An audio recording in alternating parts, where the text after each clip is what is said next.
परराज्यातून अंमली पदार्थ गांजा आणून विक्री करण्याच्या तयारीत आलेल्या 3 तरुणांना सोलापूर ग्रामीण पोलिसांच्या स्थानिक गुन्हे अन्वेषण शाखेच्या पथकाने जेरबंद करत 36 किलो 270 ग्रॅम गांजा असा एकूण 7,55,400 रुपयांचा गांजा हस्तगत केला आहे.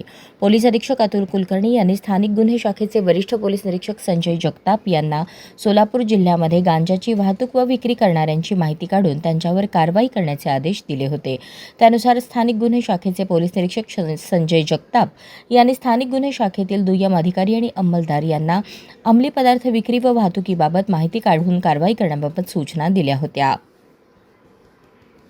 सहाय्यक पोलीस निरीक्षक ज्ञानदेव वाघ व त्यांचे पथक हे सोलापूर तालुका पोलीस ठाणे आवारातील स्थानिक गुन्हे शाखेच्या कार्यालयात हजर असताना त्यांच्या पथकातील पोलीस हेड कॉन्स्टेबल मोहन मनसावले यांना बातमीदारामार्फत बातमी मिळाली की सचिन बनसोडे आणि एकनाथ लेंडवे हे दोघे छत्तीसगड राज्यातील जगदलपूर येथून गांजाची वाहतूक करून विक्री करण्याकरता बोरामणी शिवारातील हॉटेल वैष्णवीजवळ येणार आहेत.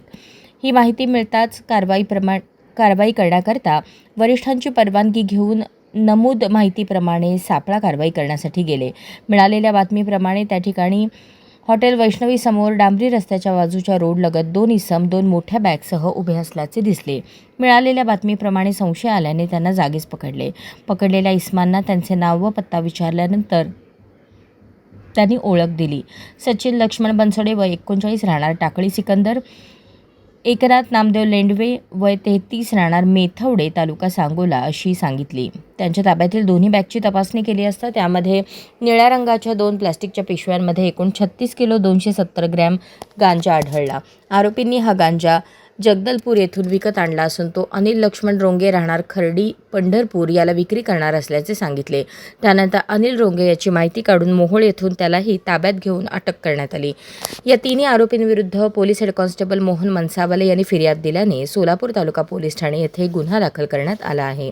अटक आरोपींना न्यायालयासमोर हजर केल्यानंतर न्यायालयाने 9 जूनपर्यंत पोलीस कोठडी सुनावली आहे. अशाच नवनवीन अपडेटसाठी जनता राज्य न्यूज चॅनलला सबस्क्राईब करा, लाईक करा आणि शेअर करायला विसरू नका.